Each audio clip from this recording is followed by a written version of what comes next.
যদি কখনো হারিয়ে যাওয়া কিছু ফিরে পাওয়ার সুযোগ পেতাম, তাহলে হারিয়ে যাওয়া সেই ছোট্টবেলাটাকে সবার আগে ফিরে পেতে চাইতাম। ছোটবেলায় ভাবতাম কবে বড় হব, আর আজ বড় হয়ে ভাবি সেই ছোট্টবেলাটা আর কি কখনো ফিরে পাবো। মিস করি হারিয়ে যাওয়া সেই ছোট্টবেলাটা, যখন জীবনে টেনশন নামক শব্দটার কোনো অস্তিত্বই ছিল না। যতই বড় হতে লাগলাম, ফ্যামিলি, ক্যারিয়ার আর ফিউচার নামক টেনশনটা ততই বাড়তে থাকলো। মিস করি সেই সময়টা যখন সারাটা সময় নিজের মধ্যে ছিল হাসি খুশি আর চঞ্চলতা।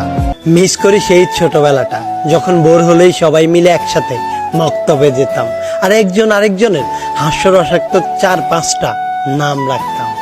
একটু বেজাল হলেই তাকে সেই নামগুলো ধরে ডেকে রাগিয়ে দিতাম। তখন বন্ধুত্ব মানেই ছিল প্রতিনিয়ত হাজারো ঝগড়া আর কথায় কথায় আড়ি।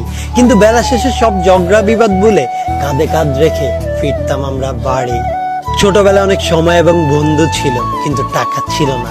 আজ হয়তো টাকা আছে, কিন্তু সেই সময়টা আর বন্ধুগুলো নেই। মিস করি সেই ছোটবেলা যখন বিকেল হলেই খেলতে যাওয়ার জন্য একজন আরেকজনের অপেক্ষা করতাম, আর সুযোগ পেলেই মায়ের চোখ ফাঁকি দিয়ে মাঠে খেলতে যেতাম। আর রাতে বাসায় ফেরার পর